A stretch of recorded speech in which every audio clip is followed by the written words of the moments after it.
Olá, meus queridos amigos, meus amados irmãos. Aqui Pastor Sinésio e o Pão Nosso de Cada Dia, o nosso quadro de meditações e reflexões bíblicas do canal A Palavra Responde.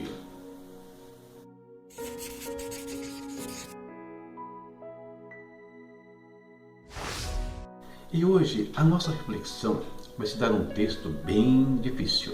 O texto foi enviado pelo pastor Daniel e ele enviou Romanos 13:1, ao qual eu acrescentei até o versículo 2, e diz assim: toda alma esteja sujeita às autoridades superiores, porque não há autoridade que não venha de Deus, e as que existem foram ordenadas por Deus.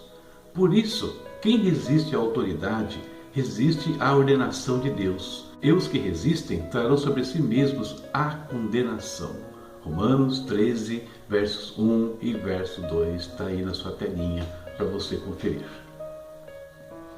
A resposta a essa pergunta é uma só. Sim, toda autoridade vem de Deus. Mas essa questão, ela suscita sim muita discussão, tanto no meio secular quanto no meio eclesiástico. Acaloradas discussões, eu diria, em alguns momentos.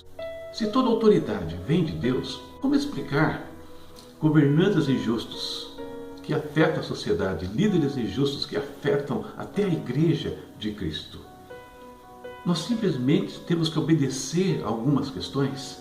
Não há nada que nós possamos fazer sem cair em condenação, como disse ali o apóstolo Paulo. É uma questão difícil, mas tem algumas coisas que nós devemos nos lembrar. A primeira questão que devemos lembrar é o seguinte: que todo o poder pertence a Deus. Todo o poder. Então, qualquer pessoa que assuma uma posição de poder, pelos diversos meios que existem nesse mundo para se galgar o poder, eleições, aclamação, enfim, eu posso chegar ao poder de diversas maneiras, profissionalmente, tá? Então, qualquer pessoa que chegue a uma condição de poder, ela está compartilhando de algo que pertence a Deus. Admita ela isso ou não, esse é um fato. O segundo ponto a ser considerado é que, quando alguém assume o poder, não importa em qual esfera, tais pessoas assumem o compromisso de se pautar por um código de leis, seja ele a Constituição, seja um estatuto, seja as normas de uma empresa. Não importa. Portanto, nós podemos dizer que um contrato é firmado nesse contexto. Esse contrato tem dois lados, eu diria assim. Um lado implícito, que é aquele lado que se refere a compartilhar o poder de Deus.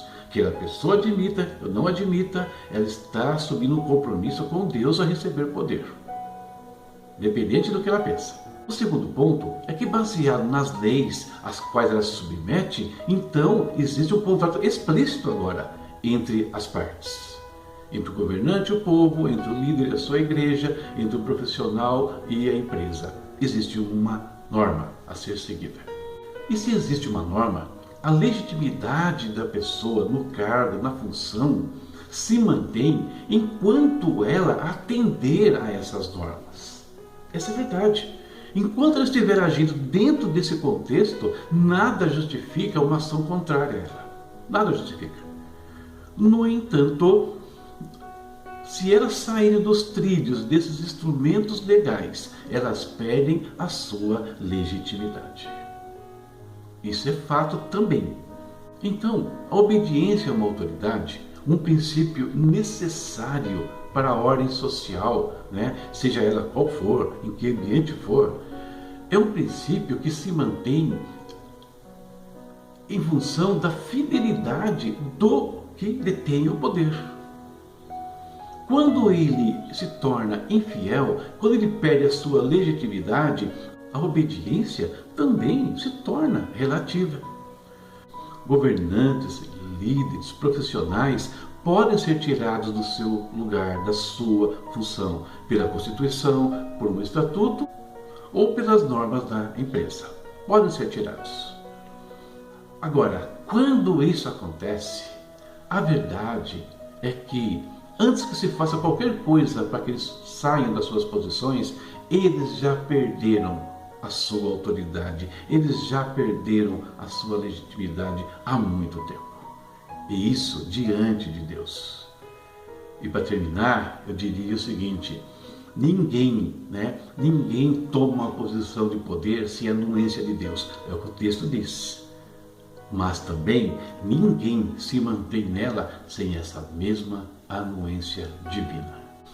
Essa é a nossa meditação para o dia de hoje, em tempos tão difíceis, em tempos onde autoridades têm se comportado às vezes de maneira tão duvidosa, seja lá na igreja, seja lá no mundo. Que Deus nos dê graça e sabedoria para nos comportarmos diante de tudo isso, sem ofender primeiro a Ele e segundo também aqueles que verdadeiramente são bons líderes e merecem todo o nosso respeito nesse mundo. Que Deus te abençoe, abençoe a sua casa e abençoe a sua família. Vamos falar com Deus? Querido Pai, obrigado por mais um dia que o Senhor nos concede. Obrigado, Senhor, porque Tu tens nos sustentado apesar de todas as circunstâncias. O Senhor é o nosso Deus forte. A sua destra fiel é que nos mantém vivos e de pé, Senhor. Obrigado pela Tua graça, pelo Teu amor. Pedimos que o Senhor cubra a nossa casa, a nossa família, nosso trabalho, nossas igrejas, o nosso país, ó Deus. Cubra-nos, Pai, com a Tua misericórdia. Sê conosco, nós te pedimos, Pai, em cada momento, e que nós possamos brilhar diante do Senhor em todas as circunstâncias. Nós possamos testemunhar do grande Deus, do poderoso Deus que Tu és e de tudo que o Senhor tem feito em nossas vidas. Muito obrigado, Pai. Em nome de Jesus. Amém. Amém. Não se esqueça, inscreva-se no canal, ative as notificações, curta os vídeos, compartilhe com seus amigos e nos ajuda. Tchau, tchau.